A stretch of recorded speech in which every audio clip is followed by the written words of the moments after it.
Hello YouTube friends. मैं इससे पहले ना दो वीडियो छोड़ा था, पार्ट 1 पार्ट 2।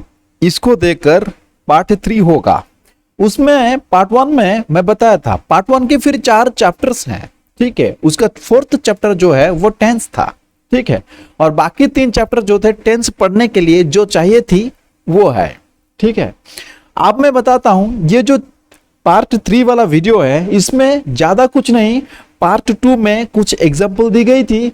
पार्ट 3 अभी जो चल रहा है इसमें कुछ एक्स्ट्रा सेंटेंस को हम जानेंगे, ठीक है, ताकि हमें टेंस को बेहतरीन तरीके से समझने में बहुत ही आसान हो और थोड़ा कॉन्फिडेंस पैदा हो जाए, आत्मनिर्भरशीलता खुद में हो जाए, ठीक है। तो देखो शुरू करते हैं। पहले 3 हमारा क्या लिखा गया, इधर हमारा प्रेजेंट लिखा गया, पास्ट लिखा गया और फ्यूचर लिखा गया। ये क्या इंडिकेट करता है? ये इंडिकेट करता है कि हमारा 3 टाइप का टेंस है। हाँ, मैंने पहले बोला था कि ये फ्यूचर टेंस नहीं टाइम है, लेकिन कोई फर्क नहीं पड़ेगा, तुम इसको टेंस पढ़ सकते हो फिलहाल के लिए। लेकिन कोई भी पूछे, वो ज्यादा ज्ञानी दिखाई दे तो उसको टाइम बोल देना, ठीक है। चलो कोई बात नहीं। तो हम क्या करते हैं, present tense, past tense and future tense. मैंने बोला था ऐसा एक बेसिक 12 सेंटेंस बोलूंगा, उसमें तुम्हारा टेंस तो पूरा खत्म हो जाएंगे। वही 12 सेंटेंस को मैं फिर से दोहरा रहा हूं ताकि थोड़ा और एक बार ग्लांस आ जाए इसमें। देखो वो है, हम लिखते हैं मैं जाता हूं, ये पहले से लिखा गया था, ठीक है। मैं उसको फिर से दोहरा रहा हूं, मैं जा रहा हूं। रहा मतलब ये कंटिन्यूस है। मैं बोला था सारे कंसेप्ट कैसे कोड से समझना है, कैसे हिंदी के लास्ट वाले वर्ड से समझना है, टेंस को कि कौन सी क्या है, सब कुछ मैं बोला था। थर्ड में मैं जा चुका हूं, और चुका लगा मतलब ये परफेक्ट है, हूं हाँ लगा मतलब ये प्रेजेंट है। मैं जाते आ रहा हूं मतलब ये प्रेजेंट परफेक्ट कंटिन्यूस है। उसके बाद पास्ट वाला देखते हैं, मैं गया, मैं जाता था। ये मैं जाता था, ये था से पता चलता है कि ये पास्ट है। सेकंड में मैं जा रहा था, ये था से पता चलता है पास्ट है, रहा से पता चलता है ये कंटिन्यूअस है। यहीं पे चुका से मतलब मैं जा चुका था, ये चुका से पता चलता है कि ये परफेक्ट है, और था से पास्ट, तो ये पास्ट परफेक्ट है, ये पास्ट परफेक्ट कंटिन्यूअस है। मैं और नहीं बताने रहा हूं, मैं जाऊंगा, मैं जा रहा हूंगा, मैं जा चुका हूंगा और मैं जाते आ रहा हूंगा, ठीक है। और इसका इंग्लिश भी मैं लिख चुका था, उसको मैं फिर से फटाफट से लिख देता हूं ताकि मुझे और बार बार पढ़ना ना पड़े, तुम लोगों को भी बोर फील होता होगा, है ना। चलो ये चीज हमारा था। अब मैं इसको एक लाइन बना देता हूं नीचे में, और फिलहाल हमारा प्रैक्टिस सेट शुरू होगा। सेट तो नहीं, प्रैक्टिस वाले जो सेंटेंस मैंने तुम लोगों के लिए बनाया हूं उसको शुरू कर रहे हैं। मजे से पढ़ेंगे, आसानी से पढ़ेंगे और हमारा आसानी से क्लियर हो जाएगा। कोई भी डाउट हो आराम से पूछ सकते हो, ठीक है। देखो प्रीति मतलब किसी एक नाम लिखा, प्रीति जाती है मतलब कहीं वो जाती है। अब देखो प्रीति जा रही है, रही मतलब कंटिन्यूस, ये मैं बताया हूं। प्रीति जा चुकी है, प्रीति जाते आ रही हैं। अब देखो मैंने बोला ना ये बेसिक सेंटेंस है, ये हमारा जाने वाला से शुरू हुआ, यहीं पे वही जाते हैं मतलब ये यहीं पे खाते हैं, पीते हैं, नचते हैं। तो कोई भी वर्ब लगा के यानी क्रिया लगा के हम इस प्रकार सेंटेंस बना सकते हैं। मतलब ये 12 सेंटेंस के ही अंदर होगा जो मैंने बेसिक सेंटेंसेस में इधर बोला था, ठीक है।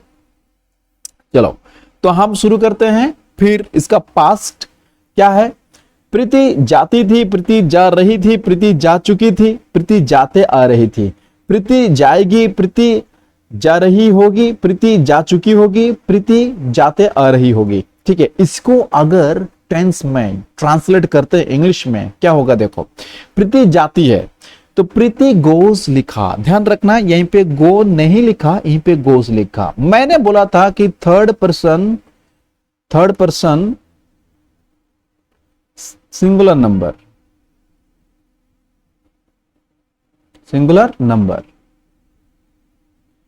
ये क्या है, थर्ड पर्सन सिंगुलर नंबर क्या है।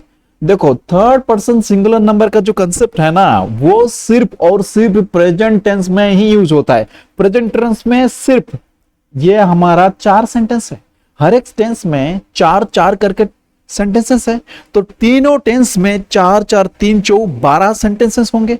तो प्रेजेंट मतलब वो थर्ड पर्सन सिंगुलर वाला जो कंसेप्ट है ना, थर्ड पर्सन सिंगुलर नंबर वाला जो कंसेप्ट, वो सिर्फ और सिर्फ प्रेजेंट टेंस में ही लागू होते हैं, कहीं और टेंस में लागू नहीं होते मेरे दोस्त, ध्यान रखना, सिर्फ और सिर्फ प्रेजेंट टेंस में लागू होते हैं। तो यहीं पे ना जो प्रेजेंट सिंपल जो हमारा सेंटेंस उसमें वर्ब के साथ एस और ईएस लग जाता है, फिलहाल यहीं पे ईएस लगा है, तो ये क्या है, प्रीति गोज हुआ है। उसके बाद हमारा क्या मिलेगा, प्रीति इज गोइंग, मतलब प्रीति जा रही है, तो प्रीति इज गोइंग। उसके बाद प्रीति हैज गॉन, देखो ये पे हैव नहीं लगा, हैज लगा, क्यों, मैंने पढ़ाया था, मतलब पार्ट 1 में चैप्टर 3 में मैं वर्ब पढ़ाया था, वहीं पे ऑक्सिलरी के सेक्शन में जाओगे तो वहीं पे पता चलेगा। हाँ मैं बता देता हूं ये कब थर्ड पर्सन के लिए क्या आता है। अब पार्ट 1 वीडियो के 18 मिनट, लगभग 18 मिनट के आसपास देखोगे, ये कंसेप्ट मैं उस वक्त बताया हूं, ठीक है। अच्छा, हैज लगा क्यों, क्योंकि ये थर्ड पर्सन सिंगुलर नंबर के लिए हैज लगता है। प्रेजेंट टेंस में ध्यान रखना थर्ड पर्सन भी होना चाहिए और सिंगुलर नंबर भी होना चाहिए, ठीक है। उसके बाद प्रीति हैज बीन गोइंग, प्रीति जाते आ रही थी, प्रीति हैज बीन गोइंग, बस ये खत्म हो गया। अब और कुछ सोचना नहीं है, इसको पास्ट करने का एक ही तरीका है कि जो वर्ब है ना, पहले में जो वर्ब आता है उस वर्ब को पास्ट में बदल दो, ये पूरा सेंटेंसेस पूरा टेंस पास्ट में आ जाएगा, ठीक है। तो प्रीति गोज, यहीं पे गोज तो थर्ड पर्सन सिंगुलर नंबर के लिए हुए, लेकिन ओरिजिनल वर्ब क्या है, गो, उसका पास्ट क्या होगा, वेंट, तो यहीं पे प्रीति वेंट। आप देखना सेकंड वाला सेंटेंस, उसको इज का पास्ट क्या करेंगे, वाज कर देंगे, प्रीति वाज गोइंग, सेम सेंटेंस, सिर्फ पहला जो वर्ब है, चाहे मेन वर्ब हो या फिर हेल्पिंग वर्ब हो, उसके पास्ट कर देंगे का मतलब वो पास्ट टेंस में बदल जाएगा, ठीक है। अब देखो प्रीति हैड गॉन, मतलब देखो यहीं पे हैज था, मैंने बताया था उस वक्त कि हैज के पास्ट भी हैड होते हैं, ठीक है। अब देखो उसके बाद प्रीति हैड गॉन हो गया, प्रीति हैड बीन गोइंग, प्रीति जाते आ रही थी। अब देखो फ्यूचर पढ़ेंगे, प्रीति जाएगी, तो इसका इंग्लिश क्या होगा, थोड़ा सोचो, खुद सोचो, सारे हम तो करेंगे, कोई प्रॉब्लम नहीं, मैं तो एक एक करके सब कर दूंगा, लेकिन खुद सोचा करो। प्रीति विल गो, हाँ शैल नहीं लगाया ना, देखो यहीं पे हमने शैल लगाया है, लेकिन मेरा कहना था कि शैल सिर्फ फर्स्ट पर्सन के बाद ही लगते हैं, जैसे कि आई के बाद शैल लगेगा और वी के बाद शैल लगेगा, इसके बाद हम विल भी लगा सकते हैं, लेकिन वो दूसरा कंसेप्ट हो जाएगा। फिलहाल के लिए टेंस के लिए जो चीज आपको चाहिए वो मैं बता रहा हूं फिलहाल। तो यहीं पे प्रीति शैल नहीं लगता है क्योंकि ये फर्स्ट पर्सन है ही नहीं, तो विल लगेगा, ठीक है। तो प्रीति विल गो, चलो ठीक है। उसके बाद प्रीति जा रही होगी, तो प्रीति विल बी गोइंग, देखो बस हमको पता है ये कैसे होता है। प्रीति विल हैव गॉन, उसके बाद Preeti will have been going, that's all, हो गया, ठीक है। आप देखें यह एक लाइन और खींच लेते हैं। आप यहीं पे प्रीति करती है, अरे क्या करती है, अच्छा कुछ भी करने दो, प्रीति करती है, करने का जो है डू मतलब करना होता है, देखो डू का मतलब करना होता है, उसका पास्ट डीड होता है और उसका पास्ट पार्टिसिपल डन होता है, बस ठीक है। और हमें पता है हमेशा सेंटेंस का थर्ड फॉर्म, मतलब वर्ब का थर्ड फॉर्म सेंटेंस का थर्ड सेंटेंस में लगता है, ठीक है। देखेंगे हम थर्ड सेंटेंस मतलब परफेक्ट वाला सेंटेंस में ये थर्ड फॉर्म लगेगा हमेशा, ध्यान रखो। तो यहीं पे हमारे क्या, प्रीति करती है मतलब प्रीति डॉज होगा, क्यों, प्रीति थर्ड पर्सन सिंगुलर नंबर है और डू हमारा करना है, तो यहीं पे प्रीति कर रही है। पहले हिंदी लिख लेते हैं, अब मैं अपना थोड़ा साइड हो जाता हूं। देखो अब देखो यहीं पे प्रीति कर रही है, प्रीति कर चुकी है, प्रीति करते आ रही है। ये प्रेजेंट वाला सेक्शन खत्म हो चुका है, अब पास्ट वाला शुरू करते हैं। प्रीति करती थी, प्रीति कर रही थी, प्रीति कर चुकी थी, प्रीति करते आ रही थी। उसके बाद प्रीति करेगी, प्रीति कर रही होगी, प्रीति कर चुकी होगी, प्रीति करते आ रही होगी।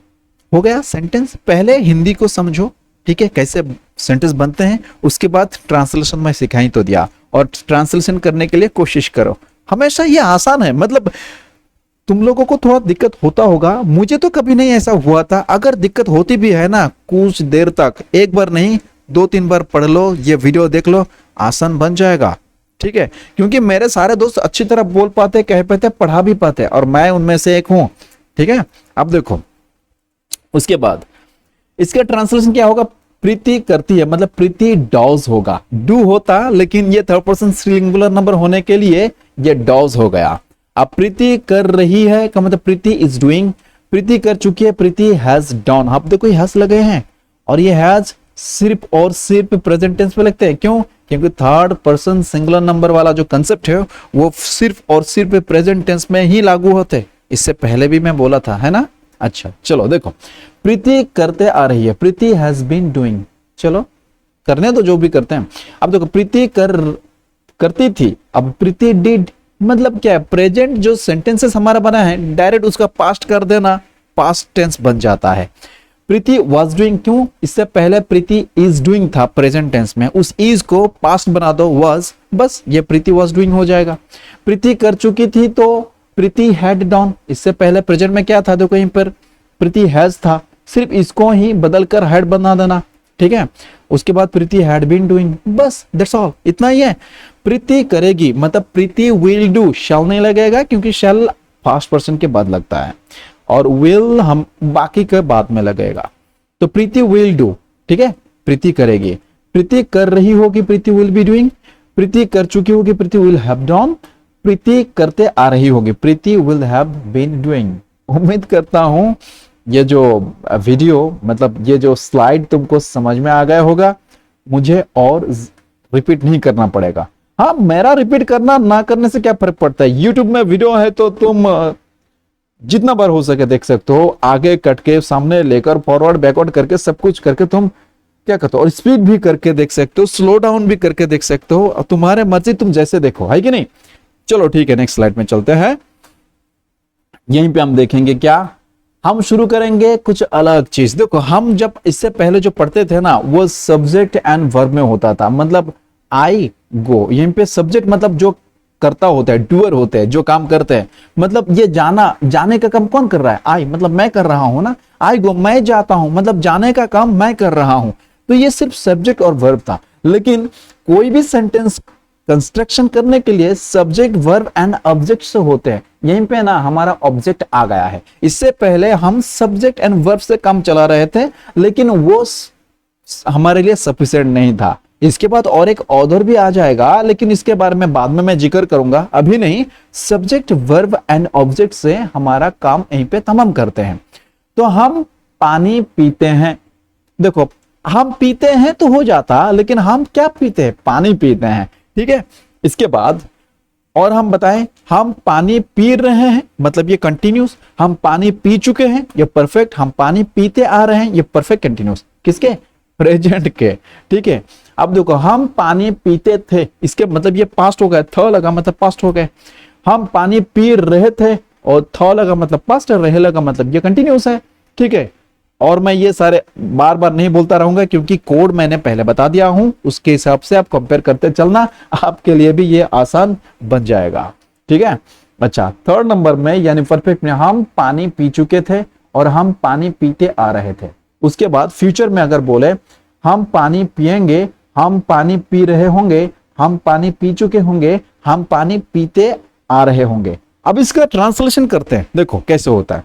देखो हम पानी पीते हैं, अगर ये पानी नहीं रहता तो हम पीते हैं का मतलब आई ड्रिंक होता ना, DRINK, आई ड्रिंक होता, बस दैट्स ऑल। लेकिन पानी पिएंगे ना तो आई ड्रिंक क्या? वाटर, पानी। ठीक है, हाँ आई ड्रिंक वाटर होगा यहीं पे, तो मैंने लिख दिया देखो आई ड्रिंक वाटर, बहुत आसानी से। उसके बाद हम पानी पी रहे होंगे तो ये हम लिखे हैं तो आई नहीं, ये वी है, ध्यान रखना ये वी। ठीक है, तो हम पानी पी रहे हैं तो वी आर ड्रिंकिंग वाटर। ठीक है, देखो वी आर ड्रिंकिंग वाटर। अब हम पानी पी चुके हैं, मतलब वी हैव ड्रिंक वाटर। अब मैं बता दूं कि हमारा जो वर्ब यहीं पे लग रहा है ना, तो वो ड्रिंक है। ड्रिंक मतलब पीना, उसका पास्ट है ड्रंक, DRANK, और उसका पास्ट पार्टिसिपल है ड्रुंक, DRUNK, बस दैट्स ऑल। तो ये हमारा क्या होता है ना, वी हैव ड्रुंक वाटर। उसके बाद पास्ट परफेक्ट कंटिन्यूस क्या, sorry present perfect continuous, we have been drinking water. समझ में आ गया होगा। मैं फिर से बोल रहा हूं, देखो पास्ट करते हैं। इसको पास्ट करना मतलब पहले वर्ड को, पहले वर्ब को हम पास्ट बना देना होता है। देखो, हम पानी पीते थे तो क्या होगा, वी ड्रैंक वाटर। हमारा ड्रिंक था, उसको पास्ट बनाकर ड्रैंक बना दिया। हम पानी पी रहे थे मतलब वी वेर ड्रिंकिंग वाटर। यहीं पे आर था, इसका पास्ट हम वेर लगा दिए। ये आर क्यों हुआ, क्योंकि प्लुरल था इसलिए आर हुआ, नहीं तो इज होता अगर आई होता तो उसका पास्ट वेयर है। चलो हो गया। हम पानी पी चुके थे, है कि नहीं, वी हैड ड्रंक वाटर, मतलब हम पानी पी चुके थे। ड्रंक लगा है, ध्यान रखना यहीं पे पास्ट पार्टिसिपल फॉर्म, ये वाला फॉर्म, ठीक है। अच्छा, उसके बाद हम पानी पीते आ रहे थे, we had been drinking water.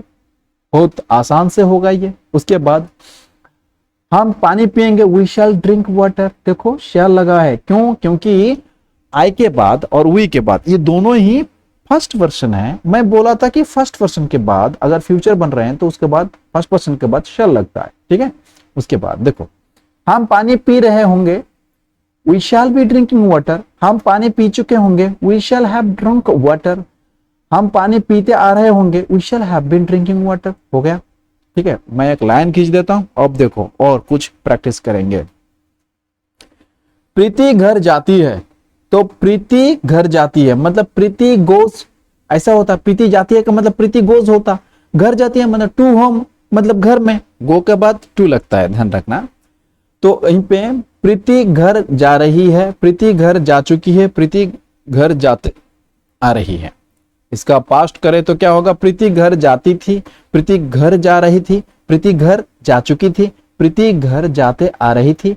अब प्रीति घर जाएगी, प्रीति घर जा रही होगी, प्रीति घर जा चुकी होगी, प्रीति घर जाते आ रही होगी।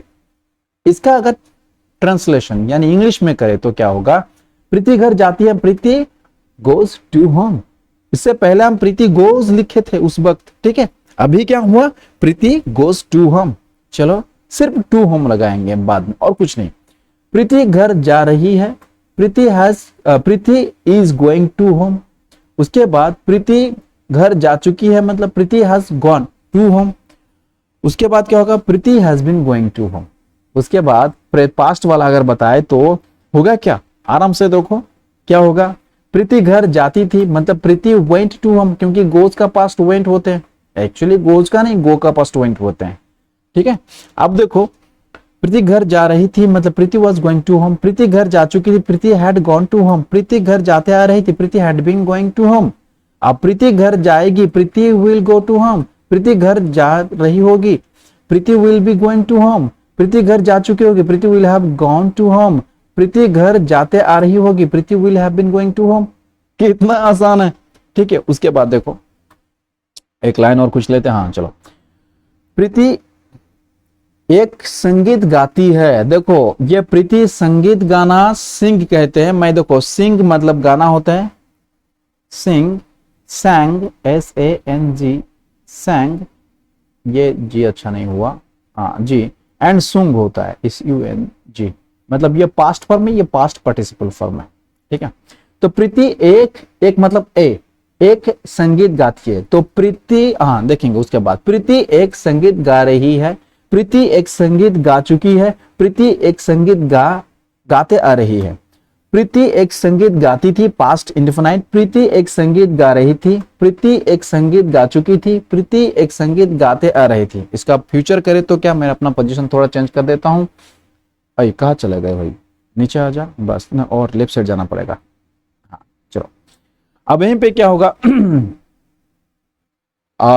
प्रीति एक संगीत गाएगी, प्रीति एक संगीत गा रही होगी, प्रीति एक संगीत गा चुकी होगी, प्रीति एक संगीत गाते आ रही होगी। ये हो गया है। अब इसको ट्रांसलेशन करते हैं। देखो प्रीति एक संगीत गाती है, प्रीति संगीत गाती है मतलब प्रीति सिंग्स अ सॉन्ग होता, ठीक है। लेकिन एक बोला तो Preeti sings a song, Preeti sings a song. देखो सिंग होता लेकिन थर्ड पर्सन सिंगुलर नंबर होने की वजह से एस लग गया। मैंने बोला थर्ड पर्सन सिंगुलर नंबर होने से वर्ब के मतलब प्रेजेंट सिंपल में वर्ब के साथ जो वर्ब के साथ एस लगेगा, नहीं तो एस लगेगा, ठीक है। यहीं पे एस लगा है, ठीक है। अब देखो सेकंड वाला, प्रीति एक संगीत गा रही है, Preeti is singing a song. प्रीति एक संगीत गा चुकी है, प्रीति हैज सung ए सॉन्ग। प्रीति एक संगीत गाते आ रही है, Preeti has been singing a song. अब देखो पास्ट, प्रीति एक संगीत गाती थी, आप कुछ नहीं इसका पास्ट कर देना, आप इसको बेहतरीन तरीके से याद रखें, मतलब इसका पास्ट भी आपको याद आ जाएगा, ठीक है। प्रीति sang ए सॉन्ग, ऐसा होगा, प्रीति sang ए सॉन्ग। उसके बाद प्रीति was singing a song, उसके बाद प्रीति had sung a song, Preeti had been singing a song, that's all। बहुत आसान है, मतलब इससे आसान और कुछ होता तो भाई क्या बात होता। सबसे आसान यही है, इससे आसान और कुछ नहीं। अब देखना, प्रीति will sing a song, Preeti will be singing a song, Preeti will have sung a song, अब प्रीति will have been singing a song। बस ये स्लाइड खत्म हो गया। ध्यान रखना सारे एक जैसे हुए हैं। मैंने बेसिक जो सेंटेंस बताए थे वो सेंटेंस को बेहतरीन तरीकों से पढ़ोगे तो ये तो सिर्फ प्रैक्टिस वाला ही अपना आप हो जाएगा, ठीक है। ये आसान सा चीज है, मैं जानता हूं कि तुम लोग कर लोगे, ठीक है। हाँ, और एक चीज है ना, प्रैक्टिस को ना कंटिन्यू रखो, ठीक है, जारी रखो, तभी तुम नया नया सेंटेंस बना पाओगे। मतलब मैं तो क्या, मुझसे भी बढ़िया सेंटेंस तुम बना पाओगे और नेटिव स्पीकर के जैसे तुम बोलना शुरू करोगे, ठीक है। उसके बाद हम नेक्स्ट स्लाइड में जाते हैं। अब यहीं पे देखो क्या होगा, कुछ और बड़ा सेंटेंसेस हम बनाएंगे यहीं पे, ठीक है। बड़ा सेंटेंसेस थोड़ा बड़ा होगा, देखेंगे क्या होता है। वह बोली जाने वाली अंग्रेजी पढ़ता है, बोली जाने वाली मतलब स्पोकन, ठीक है। वह बोली जाने वाली अंग्रेजी पढ़ता है, अब वह बोली जाने वाली अंग्रेजी पढ़ रहा है, वह बोली जाने वाली अंग्रेजी पढ़ चुका है, वह बोली जाने वाली अंग्रेजी पढ़ते आ रहा है। अब ये बोली जाने वाली अंग्रेजी में जो लिखा है इसमें कंफ्यूज मत हो जाना, ठीक है। ये बोली जाने वाली अंग्रेजी मतलब स्पोकन इंग्लिश, इस टोटल का मीनिंग स्पोकन इंग्लिश है, ठीक है।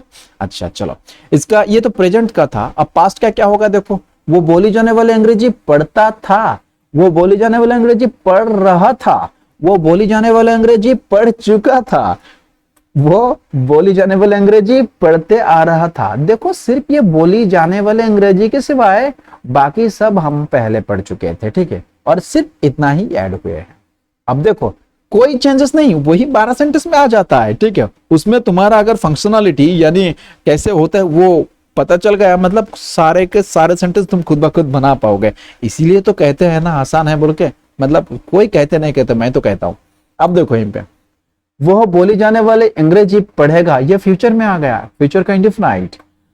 वह बोली जाने वाले अंग्रेजी पढ़ रहा होगा, वह बोली जाने वाले अंग्रेजी पढ़ चुका होगा, वो बोली जाने वाले अंग्रेजी पढ़ते आ रहा होगा। अब देखो इसका ट्रांसलेशन में भी कितना मजा आएगा। देखो वो पढ़ता है मतलब ही रीड्स, ठीक है।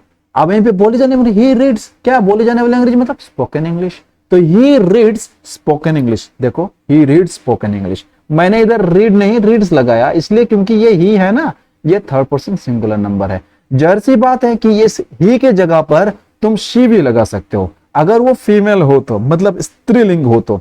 वो से पता नहीं चलता कि वो पुल्लिंग है या स्त्रीलिंग है, लेकिन यहीं पे ही से पता चलता है कि वो पुल्लिंग है। अब हम जानकर बताएंगे, अगर कोई स्त्रीलिंग होता तो हम शी लगाते, बिल्कुल ही के जगह में शी लगा देना, बाकी स्त्रीलिंग वाला सारे बन जाएगा, ठीक है। मैं इधर पुल्लिंग वाला लिखता हूँ सारे के सारे, ठीक है। जिस किसी को भी चाहिए वो प्रैक्टिस के लिए स्त्रीलिंग लेकर कर सकता है, ठीक है, लगाकर, मतलब ही के जगह शी लगाकर कर सकते हैं। आप देखो यहीं पे he is reading spoken English, मतलब उसके बाद क्या, ये continuous way, he has read spoken English, ये हैज लगे थर्ड पर्सन सिंगुलर नंबर के लिए, मुझे और शोर मचाकर कहने का कोई जरूरत नहीं। अब यहीं पे ही has been reading spoken English, उसके बाद पास्ट हो जाए, सिर्फ इसको पास्ट करना है। ही रेड स्पोकन इंग्लिश, इसको रीड मत पढ़ना क्योंकि ही के बाद रीड स्पोकन इंग्लिश, देखो पहले इसे पास्ट भी समझा नहीं जा रहा, ठीक है। अब यहीं पे थोड़ा कंफ्यूजन आ सकता है। ही रेड, ये रीड लिखा है लेकिन पास्ट में इसको रेड पढ़ेंगे तो ही रेड स्पोकन इंग्लिश, ठीक है। उसके बाद he was reading spoken English, उसके बाद he had read spoken English, he had been reading spoken English. ये सारे कंपेल कर लेना एक सेंटेंस के साथ, हिंदी के साथ इंग्लिश को, तुमको आसानी से समझ में आ जाएगा। मैं वैसा लिखा हूं, ऐसा लिखा हूं ताकि जो ना समझ है ना उसको भी समझ में आ जाए, ठीक है। अच्छा चलो देखो, उसके बाद फ्यूचर क्या होगा, he will read spoken English, he will be reading spoken English, he will have read spoken English, he will have been reading spoken English। चलो खत्म, ये खत्म हो गए, ठीक है। आप देखना मैं कुछ और सेंटेंस लिखता हूं इधर, ना करते हैं। अच्छा ये वो लिखे हैं, मतलब ये सिंगुलर नंबर था, उसी सेंटेंस को मैं ये प्लूरल नंबर में लिख दिया, ठीक है। तो वो बोली जाने वाले वे, मतलब ये वो लोग को वे कहते हैं शॉर्टकटली, ठीक है। वे बोली जाने वाले अंग्रेजी पढ़ते हैं, वे बोली जाने वाले अंग्रेजी पढ़ रहे हैं, वे बोली जाने वाले अंग्रेजी पढ़ चुके हैं, वे बोली जाने वाली अंग्रेजी पढ़ते आ रहे हैं। बिल्कुल उसका पास्ट, वो बोली जाने वाली अंग्रेजी पढ़ते थे, वो बोली जाने वाले अंग्रेजी पढ़ते क्या गया, अंग्रेजी पढ़ रहे थे। उसके बाद वो बोली जाने वाले अंग्रेजी पढ़ चुके थे, वो बोली जाने वाले अंग्रेजी पढ़ते आ रहे थे। उसके बाद वो बोली जाने वाली अंग्रेजी पढ़ेंगे, वो बोली जाने वाले अंग्रेजी पढ़ते रहेंगे, पढ़ रहे होंगे। अच्छा, वो बोली जाने वाले अंग्रेजी पढ़ चुके होंगे, वो बोली जाने वाले अंग्रेजी पढ़ते आ रहे होंगे। ये हमारा फ्यूचर का कंप्लीट हो चुका है। मैं अपना पोजीशन चेंज कर देता हूं ताकि इसमें उसका ट्रांसलेशन इंग्लिश में कर पाऊं। चलो अब देखना यहीं पे क्या हो रहा है, इसका मतलब ट्रांसलेशन क्या होगा। दे रीड स्पोकन इंग्लिश, ठीक है। वो बोली जाने वाले अंग्रेजी पढ़ रहे होंगे कंटिन्यूस। सॉरी मैंने गलती कर दिया, ये इज नहीं होगा, यहीं पे आर होगा, ध्यान रखना यहीं पे, क्योंकि दे के बाद आर होता है, ये सिंगुलर नंबर नहीं है, ठीक है। देखो यहीं पे रीड्स नहीं लगा, रीड लगे हैं, ये सही है, लेकिन यहीं पे इज नहीं है, ये मतलब गलत होगा, आर होगा। They are reading spoken English, इसको काट के मैं इधर लिख देता हूं आर, ठीक है, आर ARE, ओके आर। आप ध्यान रखना, they have read spoken English, ये परफेक्ट सेंटेंस है। उसके बाद they have been reading spoken English, यहीं पे हैज नहीं लगा, क्यों, क्योंकि ये थर्ड पर्सन सिंगुलर नंबर नहीं है, ये थर्ड पर्सन तो है लेकिन प्लूरल नंबर है, ठीक है, इसलिए वो थर्ड पर्सन सिंगुलर नंबर वाला कंसेप्ट यहीं पे नहीं आएगा, ये प्लूरल नंबर है, ठीक। अब देखो हम उसको क्या करेंगे, फिर से देखो पास्ट का क्या होगा, सिर्फ पास्ट बना देना है पहले वर्ब को। दे रेड स्पोकन इंग्लिश, उसके बाद दे वाज, ये भी गलत हो गया, ये इज का वाज हुआ, ये गलत होगा, ये आर का वेयर होगा, मैं फिर से बोलता हूं ये आर का वेयर होगा, ये वाज गलत से लिखा गया है, यहीं पे वेयर होगा, मैं ध्यान रखना वेयर होगा, WERE, यहीं पे ब्रैकेट में लिख दो WERE, ठीक है, WERE होगा। अब उसके बाद they had read spoken English, उसके बाद they had been reading spoken English, ठीक है, खत्म। अब फ्यूचर देखेंगे, यहीं पे विल लगेगा, विल लगेगा, देखो they will read spoken English, they will be reading spoken English, they will have read spoken English, उसके बाद they will have been reading spoken English. ये स्लाइड हो चुका है खत्म।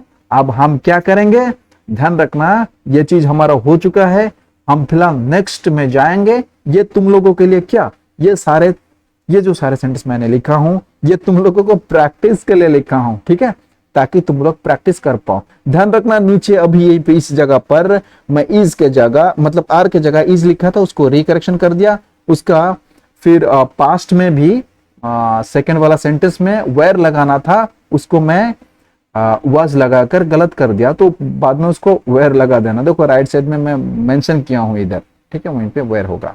चलो कोई बात नहीं। अब देखते हैं नेक्स्ट स्लाइड पर जाते हैं। अब नेक्स्ट स्लाइड पे तो हम आ चुके हैं, देखेंगे यहीं पे क्या क्या हम पढ़ेंगे। अब यहीं पे ध्यान रखना क्या होता है। चलो यहीं पे आई एम ए टीचर, देखो यहीं पे टेंस तो हमारा मेन वर्ब नहीं है, यहीं पे हमारा मेन वर्ब नहीं है। आई गो मेन वर्ब होता, क्योंकि आई गो में गो एक मेन वर्ब होता है, इन पे मेन वर्ब नहीं है, फिर भी ये प्रेजेंट टेंस कहेंगे। इसका पास्ट भी हो सकता है और फ्यूचर भी हो सकता है। तो ये ना सिंपल सेंटेंस है, और इसमें ना क्या होता है, ये सिर्फ हेल्पिंग वर्ब है इसमें, और उस हेल्पिंग वर्ब अगर है तो उसको मेन वर्ब माना जाता है सेंटेंस में, ठीक है। और इस एम का मतलब होना माना जाता है। देखो, आई एम ए टीचर, मतलब मैं एक शिक्षक हूँ मतलब ये एम से ही हुआ आता है, मतलब ये एम का मतलब फिलहाल होना समझना होता है, ठीक है। अब यहीं पे इसका हिंदी क्या होगा, मैं एक शिक्षक हूं, ध्यान रखना, इसको मैं इसी तरह बता रहा हूं, ठीक है। अब यहीं पे ही इज ए पुलिस, मतलब वो एक पुलिस है। अब यहीं पे राम इज ए कारपेंटर, तो राम एक बढ़ई है। अब प्रवीण इज ब्रिलियंट स्टूडेंट, तो प्रवीण मेधावी छात्र है एक, ठीक है। डॉग्स आर वेरी डेंजरियस, अब देखो यहीं पे मतलब कोई भी मेन वर्ब नहीं लग रहा, मैं वो नॉन मेन वर्ब के ग्रुप में ये डाला हूं, क्योंकि इसमें ना तुम टेंस ढूंढोगे तो क्या ढूंढोगे, तो तुम ऐसा ढूंढोगे कि देखो आई एम के बाद आईएनजी लगता था, यहीं पे एम के बाद आईएनजी नहीं लगे, फिर भी ये प्रेजेंट सेंटेंस है, और ये क्या है, कंटिन्यूस नहीं है। कंटिन्यूस होता तो आईएनजी लगता, ठीक है। मेरे पिछले जो सारे सेंटेंसेस देखोगे सब पता चल गया होगा, ठीक है, क्योंकि जहां जहां एम लगे हैं ना वो कंटिन्यूस में लगे हैं, लेकिन ये एम लगे हैं लेकिन ये कंटिन्यूस नहीं है, सिंपल है, ठीक है। अच्छा, क्यों सिंपल है, क्योंकि यहीं पे मेन वर्ब एम है, यहीं पे कोई एम हेल्पिंग वर्ब नहीं है। हेल्पिंग वर्ब जैसे दिखते हैं लेकिन एम यहीं पे मेन वर्ब जैसे काम कर रहे हैं, ठीक है। अच्छा देखो, डॉग्स आर वेरी डेंजरियस, मतलब कुत्ते बहुत खतरनाक होते हैं। देखो यहीं पे मेन वर्ब नहीं है, सारे यहीं पे जो भी सारे कुछ लिखा जाएगा किसी में भी मेन वर्ब नहीं लिखा गया होगा, ठीक है। कैट्स आर स्मॉल टाइगर्स, मतलब बिल्लियां छोटे बाघ हैं। ह्यूमंस आर ओमनिवरस, मतलब मनुष्य सर्वाहारी है, मतलब सब कुछ खाता हो, मतलब सब कुछ खाता हो कुछ सर्वाहारी कहते हैं, ठीक है। उसके बाद nature is our actual God, ठीक है, बोला कि प्रकृति ही हमारी वास्तविक ईश्वर है। उसके बाद he is a good farmer, वह एक अच्छा किसान है। आई हैव ए पेन, मेरे पास एक कलम है। अब देखो मैं अपना पोजीशन थोड़ा चेंज कर देता हूं ताकि ज्यादा दूर चला गया, करीब आ थोड़ा, बस आ गया। अब देखो यहीं पे you had an unsent cap, मतलब तुम्हारा एक पुराना कैप था। यहीं पे ओह मुझे जाना ही पड़ेगा, चलो हट जाता हूं, ओके। आपके पास एक प्राचीन टोपी थी। दे वाज नहीं, देयर वाज, सही हुए, there was a big tree in our village, का मतलब हमारे गांव में एक बड़ा सा पेड़ था। ऐसे भी हम कह सकते हैं कि हमारा विलेज में, कि हमारा घर में कुछ ऐसा हो तो हम कह सकते हैं कि there was a big pond in our countryside, यानी हमारा गांव में एक बड़ा सा पॉन्ड है, ऐसे कह सकते हैं। देखो सेंटेंस देखकर तुमको पता चल जाना चाहिए। उसके बाद moon is only satellite of the earth, मतलब चंद्रमा पृथ्वी का एकमात्र उपग्रह है। अब books are always good friends for ever, किताबें हमेशा के लिए अच्छी दोस्ती होती है। अब उसके बाद maths are medicine for a healthy brain, स्वस्थ मस्तिष्क के लिए गणित औषधि है, ठीक है। मतलब इसका कहने का यह अनुसार है कि हेल्दी ब्रेन के लिए मैथ ही सबसे बड़ा मेडिसिन, अच्छा मेडिसिन है, ठीक है। अच्छा मतलब मैथ हेल्दी ब्रेन के लिए मेडिसिन है। This is my style of teaching, यह मेरी पढ़ाने की शैली है। अब उसके बाद you will have good patience to get the knowledge, ज्ञान प्राप्त करने के लिए मैं साइड में, चलो भाई, हाँ बस। अब देखो, ज्ञान प्राप्त करने के लिए आप सभी में अच्छा धैर्य है, मतलब अच्छा धैर्य शक्ति है, ठीक है। उम्मीद करता हूं यह स्लाइड आपको पसंद आता होगा। मेरे पढ़ाने का जो टेक्निक है उसको आप शायद पसंद करे होंगे, और ये जो बताया गया है ना, मैं सोचता हूं कि बहुत सिंपल तरीके से बताया हूं, और इसके तुम अच्छी तरह पढ़ोगे, कभी भूलोगे नहीं। तो इसमें हमारा ये क्लास खत्म होती है, ये क्लास हमारा पार्ट 3 है। तो अभी के लिए हम क्लास को ऑफ कर रहे हैं। जय मां भारती, फिर मिलेंगे। दूसरे क्लास में।